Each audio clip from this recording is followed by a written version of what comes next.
여러분 안녕하십니까. 오늘 의료진단 라이브에 정세균 국무총리가 나옵니다. 취임 6개월을 맞은 정세균 총리와 함께 다양한 국정 현안들 얘기 나눠보겠습니다. 특히 요즘 부동산 문제 심각하지요. 주택 공급을 어떻게 할 건지, 그린벨트는 해제할 건지 놔둘 건지 여러분들의 답답함을 총리가 풀어줄 수 있을지 기대 함께 해보겠습니다. 아울러서 정치권 핵심 이슈들에 대한 총리 견해도 듣겠습니다. 먼저 최근의 전국 현안을 정리한 영상부터 보신 뒤에 정 총리와 대담 들어가겠습니다.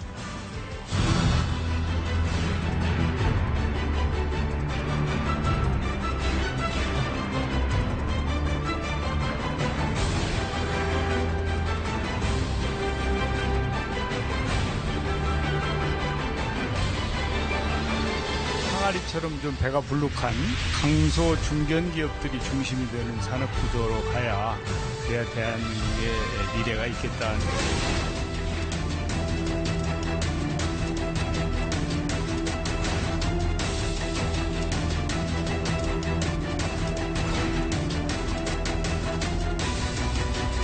고위공직자들이 여러 채의 집을 갖고 있다면 어떠한 정책을 내놓아도 국민들의 신뢰를 얻기가 어렵다고 생각합니다.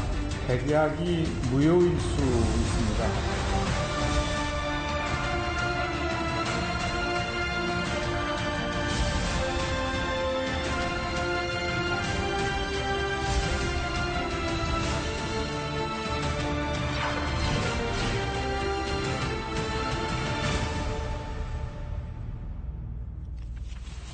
네, 말씀드린 대로 정세균 국무총리 오늘 자리 함께 하고 계십니다. 안녕하십니까? 네, 안녕하십니까? 네, 2달 만에 다시 나오셨네요. 예, 그렇습니다. 벌써 취임 6개월이나 됐습니다. 예. 네. 돌이켜보면 지난 6개월 총리직 수행을 어떻게 좀 평가하시는지 먼저 간단한 소회부터 설명해 주시죠. 아주 바쁘게 지냈고요. 네. 보람이 있었는데 정말 국민 여러분께 감사드리죠. 네. 이 코로나19가 아주 심각한 어려움을 주었는데 네. 국민 여러분들께서 함께 해주셔서 어렵지만 그래도 잘 관리를 해나가고 있다고 생각을 합니다. 그리고 이제 경제도 생각 안 할 수 없잖아요. 또 위기 때면 항상 힘들고 어려운 분들이 계시잖아요. 그런 분들에 대해서 정부는 나름대로 역할을 해야 되거든요. 네. 예, 그런 점에서 보람 있고 의미 있는 6개월이었다 이렇게 생각합니다. 알겠습니다. 자, 본격적인 대담에 들어가기 앞서서 지금 수도권을 중심으로 비가 지금 많이 내리고 있거든요. 총리께서 중앙재난대책본부장이신데 비 피해 안전 대비 지금 잘 되고 있습니까? 어떻습니까? 예, 그 재난은 이제 일어난 다음에 잘 대처하는 것보다 예방하는 게 최선입니다. 네. 사실은 금년에는 장마가 좀 일찍 왔어요. 그리고 이제 수도권은 지금 오지만 남부는 더 빨리 왔기 때문에 네. 남부 지역에서 사고가 한 건 있었습니다. 그래서 그때 우리 전체 그 지자체를 포함한 공직자들에게 좀 미리미리 대비를 잘 하자고 특별히 당부를 해놓은 상태이고요. 예. 지금은 지자체를 중심으로 해서 그리고 중앙정부의 해당 부서에서 사전 대응을 철저하게 하자고 노력을 하고 있죠. 비 피해 예방도 역시 같은 맥락에서 추진되고 그렇습니다. 있다라고 예. 이해하면 될 것 같고요. 어제는 또 포천에 다녀오셨더라고요. 그렇습니다. 예. 아프리카 돼지열병 예방 차원, 방역 차원인 것 같은데 이게 지금 뭐가 있어서 간 건 아니고 방역 차원이죠? 예, 그렇죠. 네. 그 작년에 이제 아프리카 돼지열병이 와서 네. 우리 축산 농가들이 굉장히 어려움이 많았죠. 그렇죠. 지금도 아직 재입식을 못 하고 있으니까요. 그 정도입니까? 예. 네. 예, 그래서 하여튼 이제 우리 정부는 3중으로 철책을 쳤어요. 그래서 우리 그 대한민국 국토에 이게 서쪽에서 동쪽까지 완전히 철책을 쳐서 차단막. 예, 그렇죠. 차단막이죠. 이제 이 멧돼지들이 내려오지 못하도록 이제 그렇게 했는데 제가 그 차단막이 어떻게 잘 되고 있는지. 그걸. 예, 그것도 좀 확인도 좀 해보고 또 현장에서 애쓰고 있는 공직자들도 격려도 하고 네. 할 겸 제가 어제 그 포천에 다녀왔습니다. 하여간 뭐 중앙재난대책본부장으로서 이런 방역 활동에 휴일도 지금 휴일 쓸 시간이 별로 없는 그런 상황인데, 자, 지금 본론으로 직접 들어가 보겠습니다. 시청자들, 국민들이 오늘 총리 나오신다는 얘기 듣고 제일 듣고 싶어 하는 이슈, 부동산인데요. 요즘 지금 세간의 부동산 민심이 얼마나 안 좋은지는 잘 알고 계시죠? 예, 잘 알고 있습니다. 어떻습니까? 지금 어떻게 파악하고 계십니까? 부동산 문제로 그 행복한 국민이 없으신 정도로 심각하다. 네. 그래서 이 문제에 대해서는 이제 특단의 대책이 필요하다는 인식을 정부 내에서 하게 되었고, 네.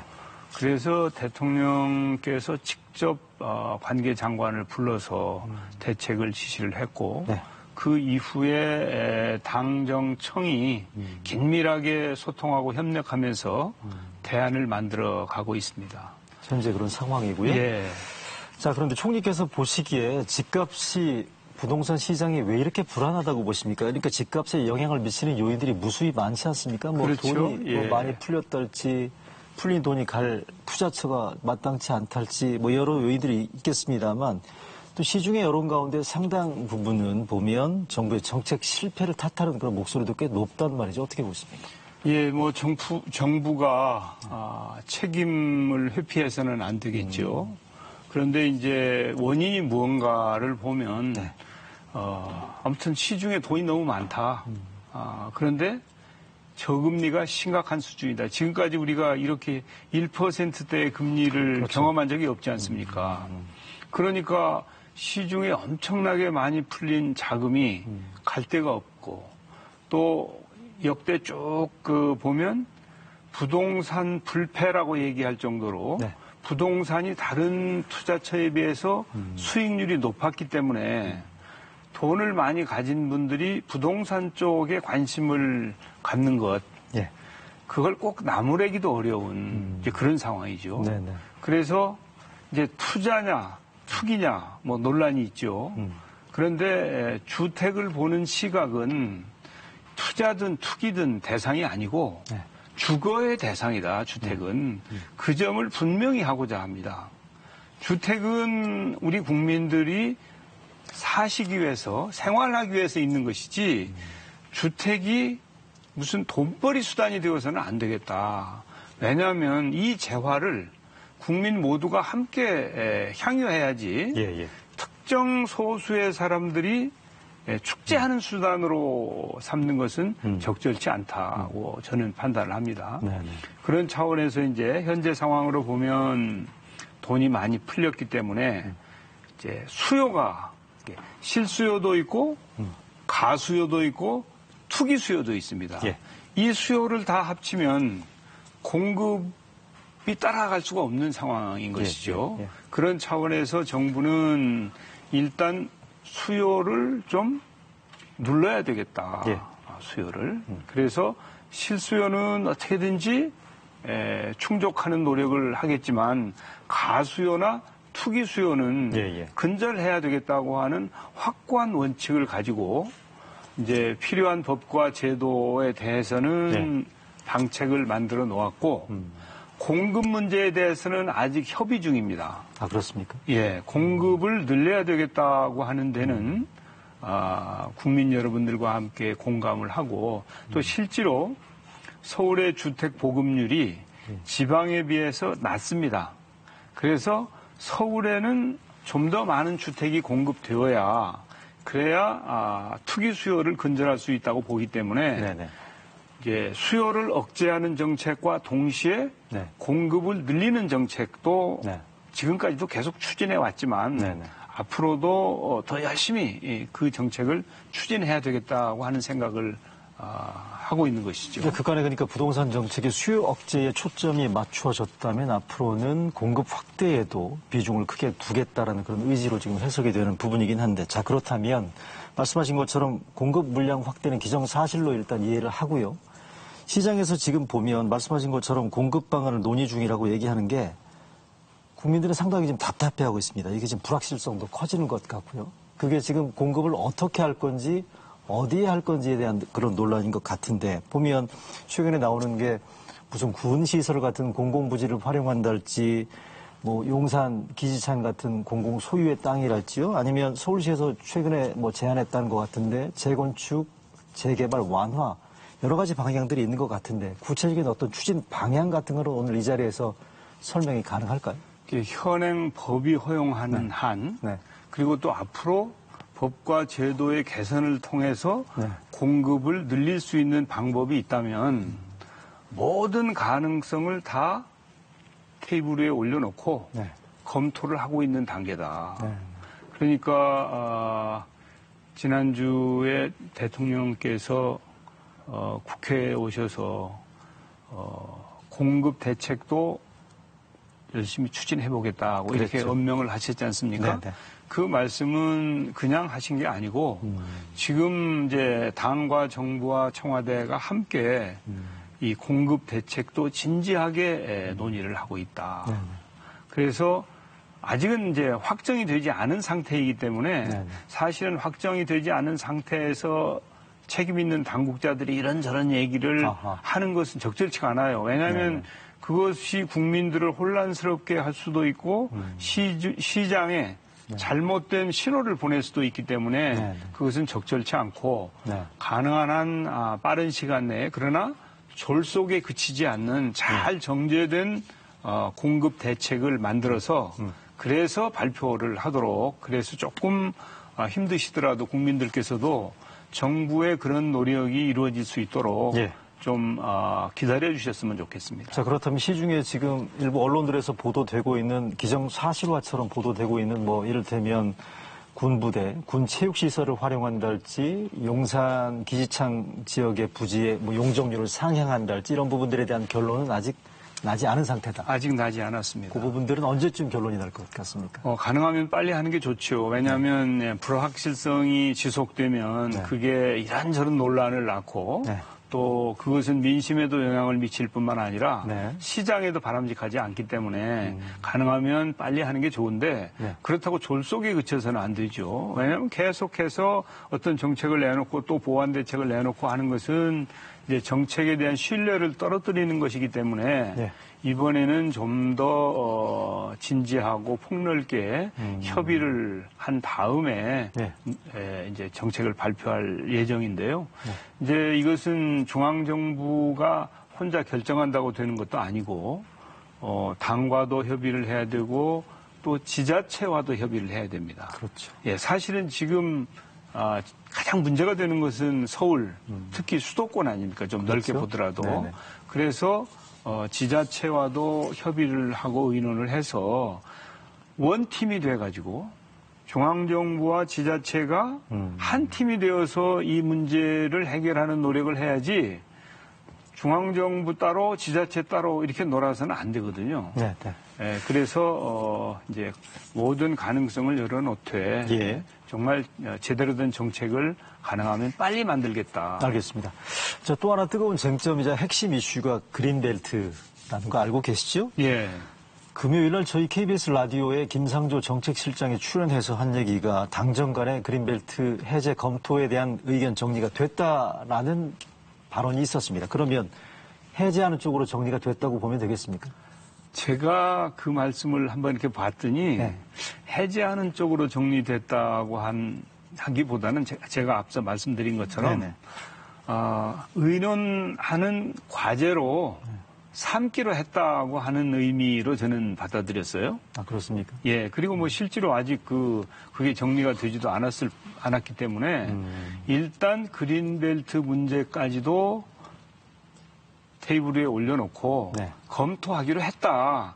그걸 당정간에 결정했다고 하는 것으로 저는 받아들였는데 아마 시장에서는 그린벨트 해제 보도가 이제 그렇게 되는 것도 좀 보았는데 그것은 뭐 그렇게 아직 합의되거나 그런 적이 없고 또 제가 김상조 실장의 말씀을 한번 자세히 봤더니 제가 이해하는 쪽으로 말씀하신 것으로 그렇게 그렇습니까? 봤습니다. 정부 안에서도 그렇게 지금 논의되고 있고 진행 상황이 그렇다는 걸로 이해하면 되겠습니까? 그렇습니다. 알겠습니다. 그러면 그린벨트 부분들은 해제로 의견 정리가 됐다는 게 아니고 당정 간에 정부 안에서 이 부분들에 대한 적극 논의에 착수했다라고 보면 그렇습니다. 그 정도 예, 상황이고요. 예. 자, 그리고 이제 이 문제는 네. 그 신중하게 접근하는 게 옳아요. 왜냐하면 그린벨트는 한 번 훼손하면 복원이 안 되거든요. 예, 한번 그렇죠. 쓰면 복원이 안 되지 않습니까? 네네. 그렇기 때문에 이 부분은 매우 신중해야 된다고 생각을 해요. 총리 개인 생각이십니까? 물론 제 개인 생각이죠. 예. 그리고 뭐 다른 분들도 그런 생각을 하시는 분들도 많고, 네. 이제 부동산 문제가 나오면 지금처럼 공급 대책을 마련해야 되겠다 하면 뭐 백가쟁명으로 이런저런 안들이 막 나오지 않습니까? 네. 그런 안들이 지금 언론을 통해서 다 이렇게 전달이 되고 있기 때문에 예, 예. 사실은 이제 앞서가는 측면이 많죠, 언론이. 이제 그렇기 때문에 정부는 이제 그런 데에 뒤따라가기보다는 아무튼 현재 상황에서 냉정하게 네. 좋은 정책을 만드는 게 정부가 가야 될 길이라고 봐요. 이건 어떻습니까? 서울시는 지금 그린벨트 고수 쪽의 입장을 지금 계속 유지를 하고 있거든요. 그렇죠. 지키겠다는 예. 건데 만약에 이게 정부 차원에서 그린벨트 해제가 불가피하다는 결론이 났을 때 국토부 장관 직권으로 주거지역으로 지정해서 그린벨트를 해제할 수도 있지 않습니까? 이럴 가능성도 열려 있습니까? 법적으로는 가능할지 모르지만 네. 이제 그렇게 정책을 정부가 해나가는 것은 바람직하지 않다고 봅니다. 알겠습니다. 자, 부동산 이슈 가운데 하나 또 질문 더 드려보겠습니다. 전세 문제인데요. 예, 요즘 전세 사는 사람들 걱정이 지금 태산입니다. 보면. 그렇죠. 전세값이 너무 오른다는 거고요. 전세값이 너무 오르고 또 보유세를 집주인이 세입자한테 전가한다는 얘기도 있고 임대차 3법 시행을 앞두고서 전세값 보증금을 또 크게 올리는 이런 집주인들도 지금 꽤 있다라는 얘기들이 지금 많이 나오고 있거든요. 이게 집 없는 사람들, 세입자들의 경우에 이게 지금 얼마나 간절한 이슈인지는 총리께서 너무 잘 알고 예, 계시죠. 그렇죠. 예, 예. 네. 이거 어떻게 지금 파악하고 계시는지 실제로 심각한 건지 그리고 질문 드리고 싶은 게 정부의 부동산 대책에 실제로 전세 대책이 좀 빠져 있는 게 아닌가, 미흡한 게 아닌가라는 그런 아쉬움들이 있다는 말이죠. 어떻게 보십니까? 전월세 관련해가지고 이 3법을 네. 추진하고 있는 것은 그만큼 이 문제에 대해서 심각하다는 인식을 가지고 있고 네. 이 부분은 이제 선제적으로 대처를 해줘야 된다. 사실은 이제 임대차 3법은 뭐 추진하기 시작한 것은 오래되었죠. 그런데 국회에서 합의가 이루어지지 않아서 지금까지 처리를 못했습니다만은 이번 7월 임시국회 내에 그 법이 처리되어야 그래야 국민들께서 걱정하시는 전월세 관련 어려움이 예방될 것이라고 생각하기 때문에 정부는 그 당과 함께 국회와 함께 이 입법을 신속하게 하고 또 다른 이 법들은 상당한 유예 기간을 두는데 이 법은 그 통상적인 그런 유예 기간이 없이 신속하게 집행해야 된다고 보고 있습니다. 곧바로 시행되면 지금 세입자들이 가지고 있는 어려움이나 불안감은 해소가 가능하다고 기대하시는 거고. 그렇습니다. 그렇게 보십니까? 예. 자, 지금 그린벨트 얘기했고요. 공급 대책 얘기했고 이게 다 부동산 민심과 관련된 여러 현안들에 대한 질문인데 지금 상황이 이렇게 된 데에 대해서 정부에서 지금 누군가 책임져야 된다라는 게 아닌가. 뭐 흔히 얘기하는 주무장관 경질론이 지금 꾸준하게 제기가 되고 있는데 자, 강요 임명 재청권을 총리께서 가지고 계시지 않습니까? 네. 이런 식의 논란들에 대해서 총리는 어떤 생각 가지고 계신지? 뭐 이런저런 걱정하실 수 있죠, 당연히. 그리고 그런 의견을 낼 수도 있으나 네. 현재는 이 부동산 대책을 제대로 네. 입안하고 실행해야 되는 굉장히 중요한 상황이기 때문에 네. 뭐 그런 말씀 하지 않습니까? 전쟁 중에 장수를 바꾸지 않는 법이다라고 하는 말씀이 있습니다. 그런 차원에서 제가 보기에는 이제 그런 인사 문제는 사태를 수습하고 네. 난 다음에나 논의할 수 있는 일이지 지금은 적절한 타이밍이 아니라고 봅니다. 사태 수습하고 난 뒤라면 부동산 문제에 대한 어느 정도의 매듭이 지어진 뒤에는 뭐 아니 이제 혹시 그런 논의를 해야 된다면 그때나 할 일이지 지금은 네. 이제 급한 문제를 해결하는 데 집중해야 된다고 봅니다. 알겠습니다. 자, 부동산 얘기는 이 정도로 정리를 하고요. 자, 부동산도 경제고 지금 코로나 총리라고 지금 불리시는 것처럼 코로나 위기 극복도 역시 경제 문제인데 지금 현재 전체적으로 우리 경제가 어느 정도로 어려운 상황인지 좀 설명이 가능할까요? 보면 성장률도 추락하고 있지요. 실업률은 올라가고 있지요. 내수 부진의 수출도 지금 쉽지 않은 그런 상황인데 전체적으로 어떻게 진단하고 계십니까? 심각한 상황이죠. 그래서 긴급 재난지원금 같은 것도 전 국민에게 지급할 정도로 네. 상황이 어렵다. 특히 민생이 어렵다고 보고 있는 것이죠. 네. 그것은 이제 국내에서는 나름대로 내수 진작을 위한 노력을 해왔죠. 예. 사실은 이제 방역을 하면서 내수 진작을 하는 일이 쉬운 일이 아님에도 불구하고 그렇지 않으면은 민생의 어려움을 극복할 수가 없기 때문에 이제 그렇게 노력을 해왔는데 네. 이제 우리 이 경제의 가장 큰 부분이 수출 부분 아닙니까? 그런데 수출은 우리가 준비되어 있다고 해서 우리 뜻대로만 되는 게 아니고 우리가 가지고 있는 시장의 상황에 따라서 달라지는 것이거든요. 예, 예. 근데 중국 시장은 우리들의 가장 큰 시장인데 다행히 조금 호전이 되었어요. 네. 그렇지만 예, 예. 미국이나 일본이나 뭐 유럽이나 이런 시장들은 지금 굉장히 심각한 상황이기 때문에 네.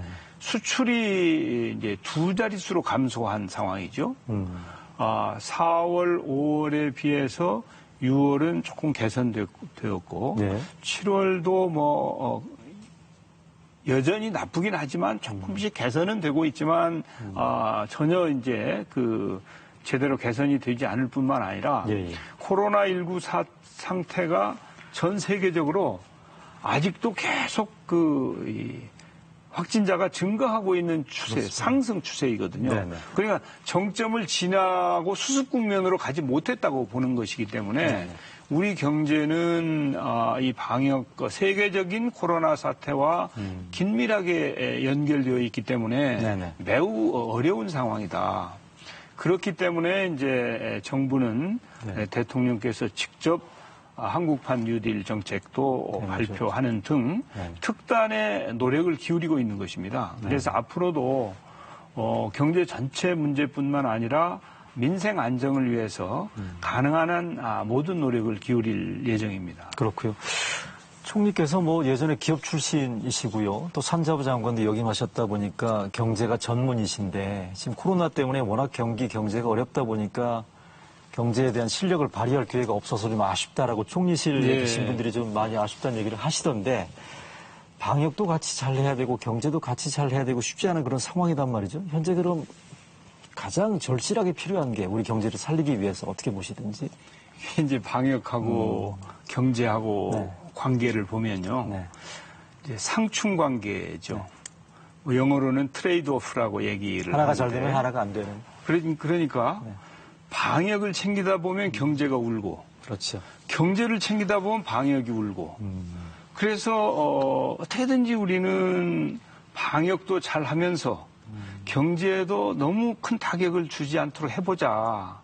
그래서 이 두 마리 토끼를 쫓는 노력을 열심히 해왔죠. 그래서 이제 감염병 전문가들은 왜 좀 더 방역에 치중해야지 그렇게 하지 않느냐. 그게 이제 그분들 입장에서는 그 얘기를 하시는 게 일리가 있어요. 그리고 충분히 이해가 가죠. 그렇지만 그렇다고 경제가 우는 상태를 계속 둘 수는 없는 거 아니겠습니까? 맞습니다. 그래서 이 양자 사이에서 어떤 결정을 하고 하는 일이 쉬운 일은 아니지만 그래도 기본적으로 방역과 경제를 동시에 잘 챙기는 정부가 되어야 되겠다라고 하는 차원에서 네. 노력을 해왔죠. 네. 그게 이제 앞으로도 사실은 이게 뭐 빨리 종식이 돼야 되는데 그럴 가능성이 거의 없다고 하는 게 통념이기 때문에 그러네요. 네. 이제 같은 노력을 지속적으로 펼칠 수밖에 없는 그런 상황입니다. 네, 참 답답한 상황이라는 거는 총리께서도 늘 이렇게 공감하실 것 같고요. 경제 얘기 나온 김에 하나 더 최근에 결정된 내년 최저임금을 좀 질문 드려볼까 하는데 예. 1.5% 올해 대비 상승한 시급 8,720원이거든요. 이걸 두고 지금 노사 간의 시각들이 극단으로 갈리고 있습니다.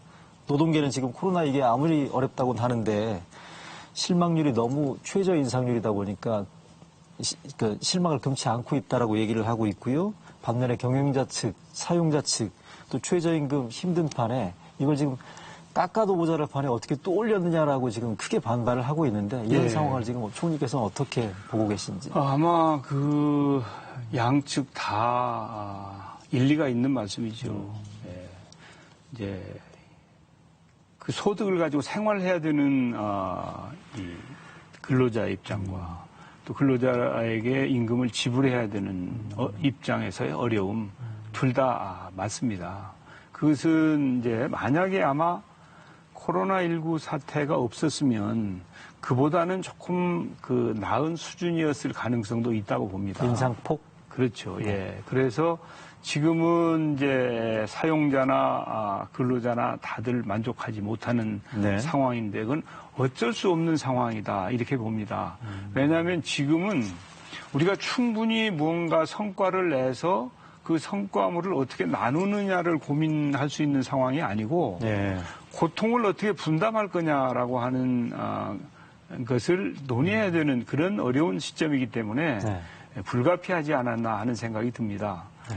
그렇지만 이제 그런 가운데도 앞서도 말씀드렸습니다마는 정부는 여러 방법을 통해서 네. 고용 안전망이나 사회 안전망을 확충하는 등 민생 안정을 위해서 최선을 다하겠습니다. 하여간 뭐 노사 모두 대승적으로 이 최저임금 인상 결과에 대해서는 받아들여야 된다. 그렇습니다. 알겠습니다. 자, 정세균 총리로부터 국정 현안에 대한 입장을 지금 듣고 있습니다. 이어서 코로나19 사태 점검해 보겠는데요. 먼저 최근의 코로나19 상황 준비된 화면 보신 뒤에 대담 이어가겠습니다.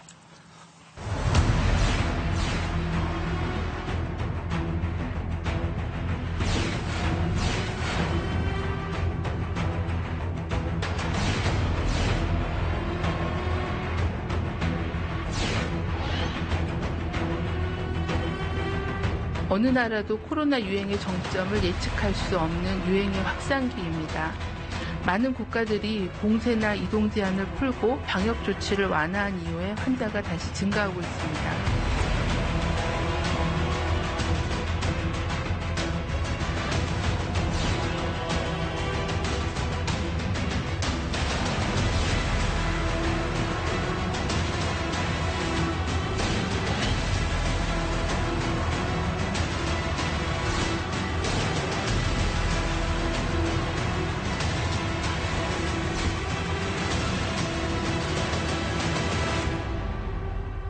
네, 여러분 아시는 것처럼 정세균 국무총리는 코로나19 대응을 위해서 그동안에 중대본부장 맡아서 방역을 총지휘해 왔죠. 정 총리 지금 코로나 총리로 불려왔는데 총리께서는 그간 코로나 컨트롤 타워로서의 대응 과정에 대한 총체적인 평가 어떻게 보십니까? 뭐 평가는 이제 제가 하면 안 되고 국민들께서 해주셔야 되겠죠. 네. 아무튼 우리 그 공직자들이 최선을 다했다.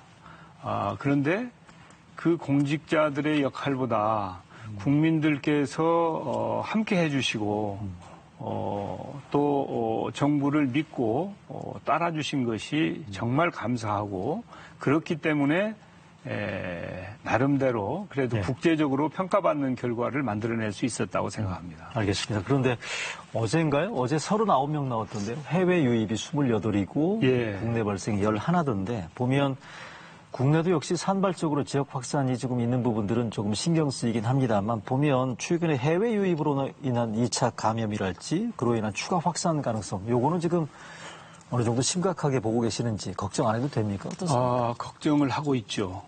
사실은 한 달여 전부터 해외 유입을 어떻게 최소화할 것인지 다각도로 노력을 해왔습니다. 그래서 이제 한 6나라쯤에 대해서는 입국을 제한하는 노력을, 그 입국을 금지하는 건 아니고 제한하는 노력을 해오고 있죠. 뭐 항공편을 좀 줄인다든지 또 항공기의 탑승 인원을 줄인다든지 전세기를 좀 띄우지 않게 한다든지 또 PCR 검사를 이게 이제 사전에 확진자인가 아닌가를 미리 검사를 해서 문제가 있는 승객은 아예 태우지 않게 한다든지 그런 노력들을 펼치고 있는데도 최근에 이제 환자가 많이 나왔는데 최근에 환자들 중에 이제 우리 이라크의 노동자들이 있습니다. 건설 근로자들. 지금도 한 800명 정도가 그쪽에 계신데 이라크가 아주 이 코로나19가 굉장히 심각해요. 그러다 보니까 거기에서 일하고 있는 우리 노동자들한테 감염이 많이 되어서 이제 그분들을 모셔오고 있죠, 지금. 그래서 전세기를 띄운다는. 전세기가 가서 모셔오고 또 이제 우리 군용기가 갈 예정입니다. 그렇군요. 군용기. 갈 예정입니다. 그래서 우리 국민들이 밖에 나가서 땀 흘리고 일하다가 코로나에 걸렸으면 그래도 국가가 그분들을 보살피는 노력을 하는 것이 국가의 존재의라고 생각을 해요. 그런 차원에서 이제 지금 감당을 하고 있는데 그런 부분 말고 또 계절 이제 농업용 노동자들이라든지 또 공장 근로자들이라든지 사실 생각보다 외국 인력에 의존하는 부분이 굉장히 많이 있거든요. 그런 부분을 완전히 그냥 제한해버리면 또 그쪽에 너무 큰 어려움이 있기 때문에 이 가능한 한 최소화하면서 사전에 이 감염된 외국인들이 국내에 들어오는 것을 최소화하는 노력을 지금 이미 적극적으로 하고 있어서 그 부분도 곧 좀 잡히지 않을까 그렇게 생각합니다. 해외 유입 부분들에 대한 방역 대책에 대한 준비 과정을 지금 설명해 주신 것 같은데 지금 보면 미국이랄지 남미랄지 인도 뭐 등등 나라에서 2차 확산 조짐이 지금 뚜렷하지 않습니까? 우리나라도 곧 뭐 날씨가 선선해지면 다시 긴장해야 될 것 같은데 지금 가장 필요한 게 뭐라고 보십니까? 인프라 뭐 등등. 그렇죠. 이제 우선은 뭐 방역을 우리 국민들께서 철저히 해주시는 게 항상 기본이고, 그 다음에 중요한 게 이제 있을 수 있는 2차 대유행에 대해서 병실을 확보하는 일이 중요하죠. 그리고 의료진을 확보하는 일, 그 다음에 장비를 확보하는 일. 그래서 사실은 이제 감염병 전문가들은 세계적으로 2차 대유행이 온다. 그리고 우리 한국도 예외일 수 없다. 이렇게 말씀들 하시거든요. 저는 그 말을 믿고 싶지 않지만 그래도 그 말씀을 믿고 대비를 하고 있습니다. 그래서 수도권에 하루에 1,000명의 환자가 나오고 또 그 누적돼 가지고 이제 그 입원이 필요한 분이 15,000명까지 되었을 경우에 대비한 병실과 의료진과 장비를 지금 준비를 하고 있습니다. 그 대비를. 이제 그것이 무용지물이 되기를 바라지만 그런 정도로 이 방역본부에서는 준비를 하고 있어서 이제 국민들께서도 이제 그냥 걱정만 하시지는 말고 평소에 지금까지 협력해 오시던 것처럼 마스크도 잘 써주시고 손 씻기도 잘 하시고 방역 수칙을 잘 지켜주시고 이제 밀접한 접촉 이런 부분은 가능한 한 코로나19가 완전히 좀 편해질 때까지 자제해 주시는 노력을 하시면 그러면 우리가 2차 대유행을 막거나 그 대유행이 오더라도 우리가 잘 막아낼 수 있다고 저는 생각합니다. 그 수도권 하루 확진자 1,000명 발생 뭐 이런 최악의 상황에 대해서도 대비를 하고 있다라는 그런 말씀. 그렇습니다. 알겠습니다. 자, 그러면 미국에서 지금 보면 백신 개발이 지금 속도를 내고 있다는 그런 보도도 잇따르고 있고요. 근데 우리나라는 상대적으로 백신 개발이나 이런 게 좀 더디다는 그런 얘기들이 있는데 현재 국내 백신 개발과 관련해서는 지금 어떻게 보고받고 계십니까? 우리 기업들이 열심히 개발하고 있고요. 정부에서도 예산 지원까지 하고 있습니다. 3차 추경에도 한 1,000억 정도 백신이나 치료제 개발에 지원하기 위한 예산이 잡혀 있으니까 우리의 능력에 비해서는 과감하게 지원을 하고 있는 건데 사실은 이제 미국이나 이 유럽이 백신 개발에 사활을 걸고 있는 것 같아요. 예, 예. 그래서 우리보다는 훨씬 큰 금액을 지원하고 독려하는 그런 상황인데 그럼에도 불구하고 백신이 언제 나올지는 사실은 뭐 예단하기 어려운 상황이죠. 지금 이제 미국 측이나 유럽 측, 중국도 이제 그렇다고 하고 예. 이제 이 임상을 쭉 하고 있습니다. 예. 그래서 빨리 나올 수도 있겠는데 나오더라도 이 안전성 문제가 중요하기 때문에 그냥 안전성이 확실히 보장되지 않으면 그리고 또 백신의 효용성이 이게 한번 백신을 맞으면 오랫동안 그렇죠. 이 방역이 돼야 되는데 그게 안 되고 금방 효과가 없어지는 경우도 있고 하기 때문에 하네요. 네. 매우 신중한 상황이어서 네.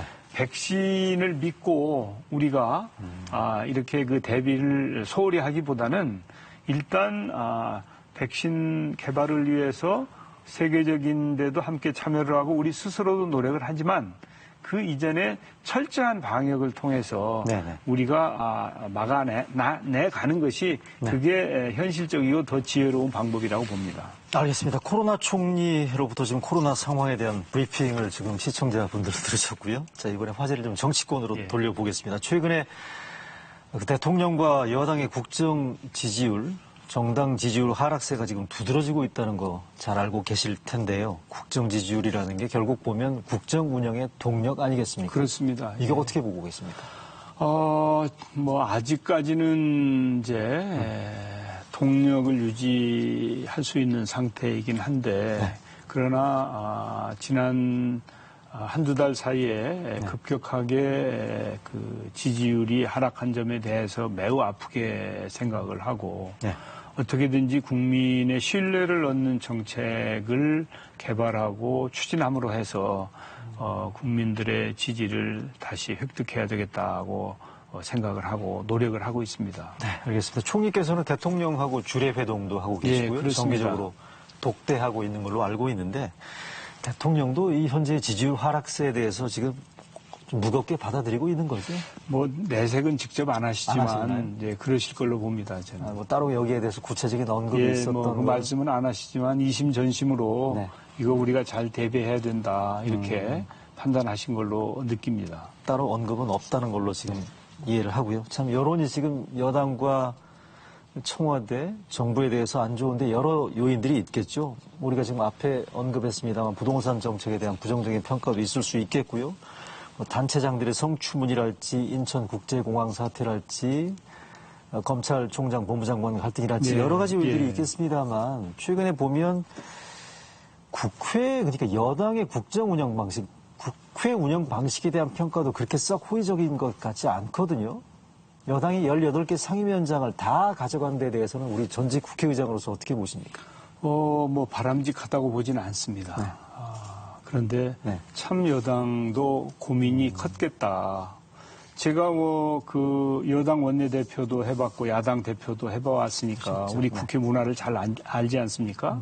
근데 제가 보기에는 제 21대 국회에서는 좀 대화와 타협의 의회주의가 살아났으면 좋겠는데 아직도 새로운 모습을 보이고 있지는 못한 것 같습니다.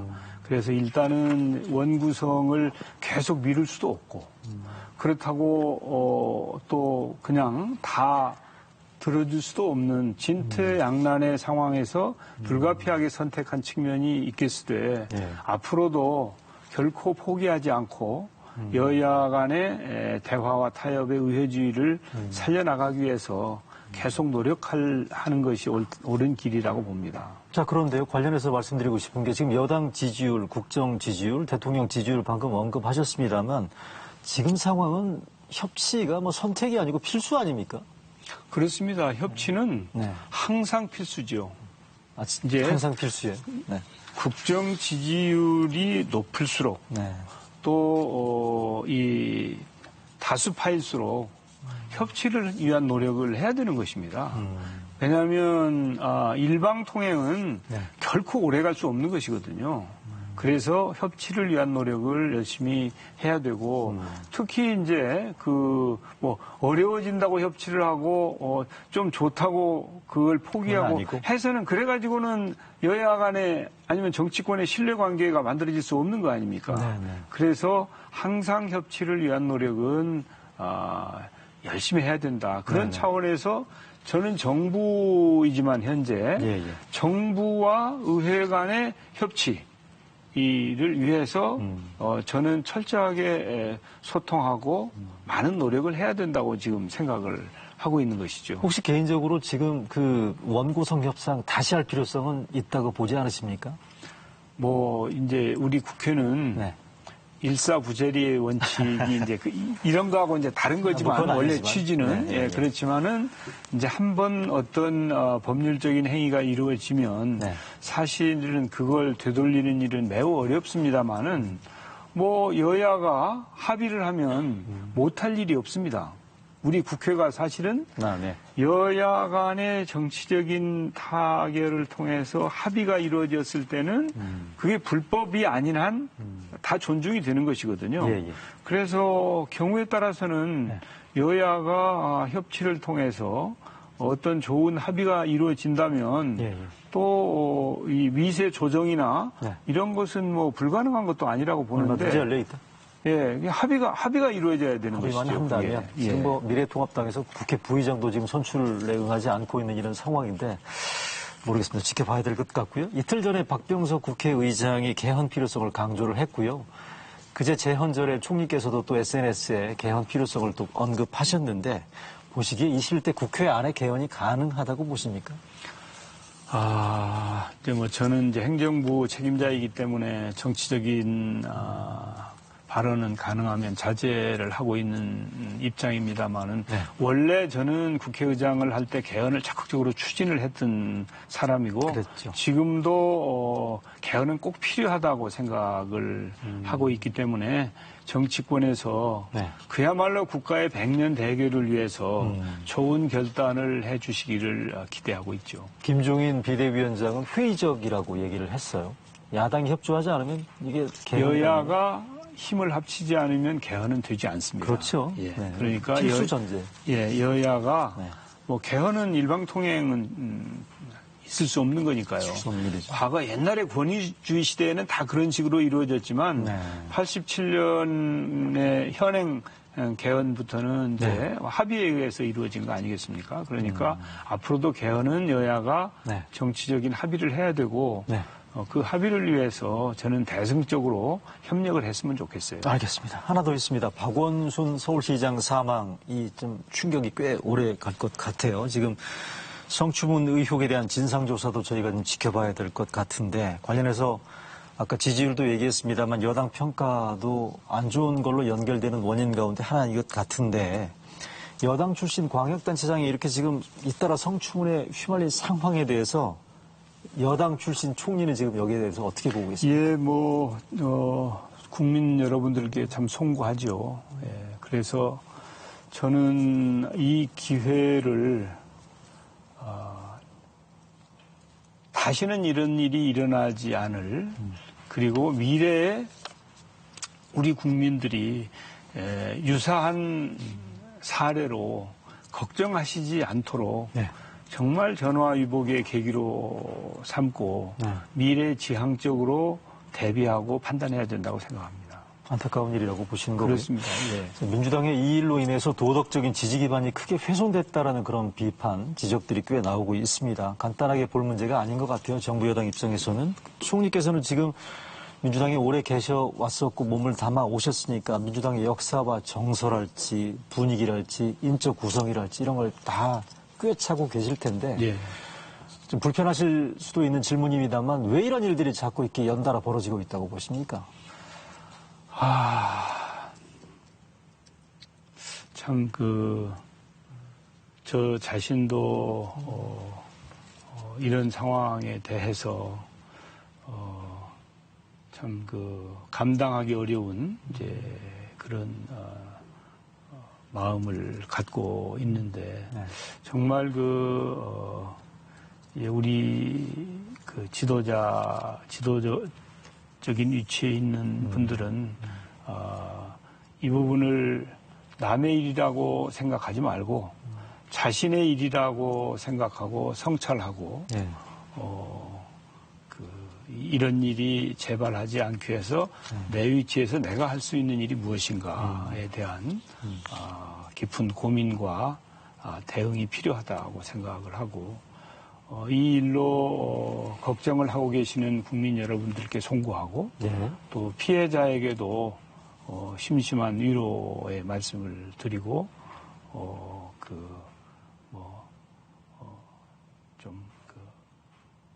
유감의 뜻을 표하고 싶습니다. 알겠습니다. 자, 외교 안보 현안 질문드릴 게 워낙 많아서요. 하나 드려보겠습니다. 최근에 국정원장 바뀌었죠? 청문회 앞두고 있습니다만 통일부 장관도 바뀌었고 안보실장도 바뀌었습니다. 남북 관계가 그동안 상당히 경색돼 있었는데 이번에 안보 라인들 교체 이후에 이걸 계기로 해서 뭐 나름의 남북 관계 분위기 전환 정부가 좀 기대하고 있죠. 어떻습니까? 예, 우리 정부는 남북 문제는 대화와 타협을 통해서 어떻게든지 비핵화를 이루고 또 한반도의 평화와 번영을 이루어 나가야 되겠다고 하는 원칙으로부터 한 발짝도 벗어난 적이 없습니다.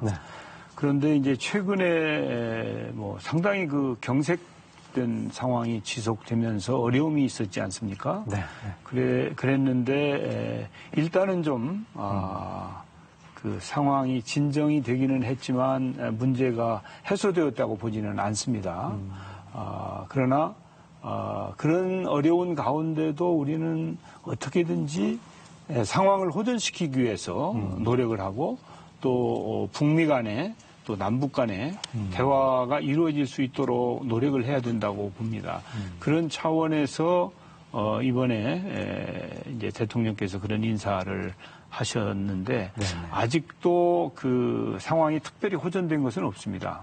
따로 무슨 접촉이나 물밑 의견 교환이나 이런 부분들이 진행되는 건 없는 걸로 보고받으셨죠? 예. 그래서 이제 북한이 좀 호응을 해 와야 되는데 이제 우리로서는 또 새로운 인재를 등용했기 때문에 물론 국회에서 또 청문회도 하고 해야 되겠습니다만 그분들이 새롭게 일을 시작하면 상황을 좀 호전시키기 위한 다양한 노력들을 해야 되는 것 아닌가. 특히 이제 북미 대화에만 기대하지 말고 남북 간에 국제적인 규제나 이런 것들을 존중하면서도 남북 간에 할 수 있는 일은 무엇인지 또 우리가 운신의 폭을 넓혀가는 노력 이런 것들은 좀 능동적으로 할 필요가 있다고 저는 봅니다. 제재에만 구속되지 않는 능동적인 역할이 필요하다. 그렇습니다. 예. 보시면 최근에 미국하고 북한에서 나오는 메시지들이 약간 좀 혼선된 메시지들도 있고요. 과거처럼 또 보면 아주 대단히 폐쇄적인 그런 메시지가 아닌 부분들도 이렇게 하나둘씩 나오는 걸 보면 11월 초 미 대선 전에 북미 정상회담 가능성에 대해서 희미한 그런 예상들도 꽤 있습니다. 어떻게 보십니까? 완전히 배제한다든지, 기대를 접을 필요는 없고, 이제 쉽지는 않겠지만, 그래도, 최선을 다해서 상황을 호전시키기 위한 노력을 하는 게 옳다고 봅니다. 상황을 호전시키기 위한 노력을 정부 차원에서라도 독자적으로 역할이 요청된다라는 뜻으로. 그리고 이제 북미 간에도 그런 이 대화가 이루어질 수 있도록 우리가 지금까지 해왔던 것처럼 나름대로 역할을 해오던 것 그것도 포기할 필요가 없다고 저는 보는 것이죠. 알겠습니다. 자, 마지막 섹션으로 저희가 좀 준비한 게 이제 총리 개인에 대한 질문을 좀 제가 좀 드려보겠습니다. 흔히들 보면 국가를 경영하는 지도자들한테는 시대 정신이라는 게 요구된다. 이런 말씀 많이 들어보셨잖아요. 보면 예를 들어서 각 시대에는 그 시대가 요구하는 저마다의 시대 정신이 있었고요. 예를 들어서 한반도 평화, 남북 화해랄지요. 87년 이후에는 민주화랄지요. 지방 분권이랄지 이런 등등의 시대 정신이 있었는데 그럼 다음에 우리나라를 이끌 지도자한테 요구되는 시대 정신 이런 거라면 어떤 게 있을 거라고 총리께서는 보고 예, 계시는지. 네. 위기가 반복되는 시대에 우리가 살고 있죠. 그래서 위기 관리 능력이 매우 중요하다고 생각합니다. 위기 관리 능력. 이 위기를 제대로 관리할 수 없다면 사실은 누가 그걸 관리하겠습니까? 그러나 위기만 관리하고 국민이 먹고 살 문제에 대한 비전을 제시하지 못하면 또 의미가 없다고 보겠죠. 네. 그래서 어떻게 대한민국이 선진국에 진입하고 국민이 행복한 대한민국을 만들 것인가에 대한 비전을 제시할 수 있는 능력이 필요하다고 봅니다. 그런 차원에서 이제 우리 정부는 현재 직면하고 있는 코로나 문제나 또 한반도의 비핵화 문제들에 대해서 잘 대처하면서 한국판 뉴딜이라고 하는 그러한 비전을 통해서 대한민국의 미래를 완전히 새롭게 한번 만들어 보겠다고 하는 비전을 제시하고 있는 것이다. 알겠습니다. 스스로 평가하시기에 그러면 말씀하신 위기 관리 능력이나 미래에 대한 비전 제시에 대한 어떤 준비가 되어 있는 어떤 능력을 갖추고 계신다고 보십니까? 어떻게 평가하십니까? 자평하신다. 지금은 저는 이제 행정부를 이끄는 총리의 역할이고 현재 우리 대통령께서는 위기 관리 능력과 미래의 비전을 잘 제시하고 계시다고 보고 저희 내각은 충실하게 뒷받침을 해서 네. 국민이 그래도 어려운 가운데도 이렇게 이 민생을 네. 잘 영위해 가실 수 있도록 그렇게 하고 있다 이렇게 평가합니다. 알겠습니다. 최근에 총리 관련된 보도를 제가 이렇게 스크린을 하다 보니까 장관들을 상대로 과거와는 다르게 좀 세게 좀 질책을 하고 있고 뭐 일부에서는 군기 잡는다는 이런 식의 뭐 기사들도 나오던데 보면 현안들에 대해서 과거와는 다르게 분야별로 강력한 메시지를 좀 발신하고 계시는 게 혹시 무슨 배경이 있는 거 아닌가? 관련해서 모교 대화라고 지금 있지 않습니까? 그 부분들이 자문회의인데 이게 정 총리의 대선 출마용 싱크탱크로 활용되는 거 아닌가? 뭐 이런 보도도 제가 봤습니다. 맞나요? 아니죠? 글쎄 뭐 그건 이제 전혀 사실과는 다른 것 같고요. 네. 뭐 우리가 이제 장관님들이 제 역할을 하시도록 독려하고 격려하는 것은 저의 책무인데 저는 뭐 이렇게 이 장관들이 정말 주인의식을 가지고 열심히 하시도록 제가 이렇게 당부하고 독려하는 그런 역할을 하고 있는데 이제 모교 대화는 사실은 이제 우리가 직면하고 있는 이런저런 어려움을 극복하기 위해서 소통을 좀 해보자. 그리고 거기서 좋은 정책을 개발하고 또 갈등이 있으면 그런 갈등을 해소하는 장으로 활용해보자. 그런 차원에서 이제 제가 열심히 하고 있는데 지금 모교 대화를 하면서 1차로 캐나다의 석학을 모시고 이제 대화를 했던 적이 있어요. 그러고 나서 이제 캐나다 부총리하고 이렇게 저하고 대화가 되었는데 이제 그쪽에서 캐나다판 모교 대화를 한번 해보겠다. 그런가요? 예, 그래서 이제 모교 대화를 제가 지금 하고 계신지는 모르겠는데 수출을 했습니다. 그리고 이제 국내에서는 우리 김태년 원내대표께서 의회판 모교 대화를 해보시겠다. 그런가요? 예. 특허 등록하셔야 되겠네요. 그래서 국내에도 분양을 하고 해외에도 수출을 하고 사실은 뭐 이걸 저는 이제 스웨덴에서 배워온 것이니까. 그랬군요. 예, 갈등을 해소하고 이제 국민들의 통합을 이루는데 좋은 하나의 이제 방법으로 활용이 되었으면 좋겠습니다. 알겠습니다. 관련해서 내후년 지금 대선 관련해서 총리 정세균 국무총리 이름이 언론은 안팎에서 꾸준하게 오르내리고 있다는 건 잘 아실 텐데요. 일부에서는 총리의 대선 출마를 기정사실화하는 그런 기류도 지금 감지되고 있는데 이런 얘기 들으실 때마다 어떤 생각 드십니까? 글쎄요, 참 적절치 않은 말씀들이다 이렇게 생각하지요. 지금 저한테 주어진 짐이 굉장히 무겁지 않습니까? 그 짐을 감당하기도 쉽지 않은데 지금 다른 생각을 하는 것은 그것은 온당하지 않다고 봅니다. 근데 정치권이 다른 생각 안 하게 총리를 놔둘지는 잘 모르겠습니다. 제가 할 일이 너무 많습니다. 알겠습니다. 그 일을 잘 하고자 하는 게 저의 현재의 심정입니다. 네, 지금 취임 6개월 됐죠? 마지막으로 국민들, 그 시청자분들께 전하고 싶은 메시지 있으면 시간 드리겠습니다. 예, 참 앞서도 말씀드렸습니다마는 코로나19와의 전쟁에서 승리하기 위해서 저희 정부와 지자체가 많은 노력을 하고 있는데 사실은 국민들께서 저희 공직자들보다 더 적극적으로 협력해 주시고 함께 해 주신 덕분에 특히 이제 의료진이나 소방관이나 경찰이나 모든 분야에서 최선을 다해주고 계신 데 대해서 정말 진심으로 감사드립니다. 지금까지는 그런 대로 감당해 왔던 것 같은데 앞으로가 더 중요하다고 생각합니다.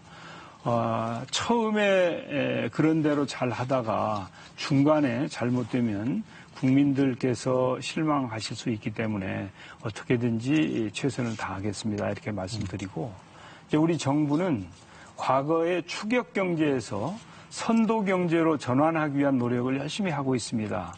이렇게 우리 경제가 이 세계 경제를 선도하는 그런 경제로 나아갈 수 있도록 특히 이제 4차 산업혁명 시대에 우리가 뒤지지 않고 전열에서 다른 강국들과 어깨를 나란히 하고 앞서갈 수 있도록 기업인 여러분들의 기업가 정신을 발휘해 주시도록 저희들이 적극 노력할 테이고요. 국민 여러분들께서도 함께 해 주시기를 간곡하게 당부드리겠습니다. 감사합니다. 네, 다양한 국정 현안들 그리고 총리 개인에 대한 국민들과 시청자들의 궁금증이 오늘 좀 다소 풀렸기를 기대를 해보겠습니다. 오늘 말씀 잘 들었습니다. 네, 감사합니다. 네, 정세균 국무총리와 함께한 이뤄진다는 라이브 여기서 마치겠습니다. 행복한 휴일 되시고요. 저는 다음 주에 다시 인사드리겠습니다.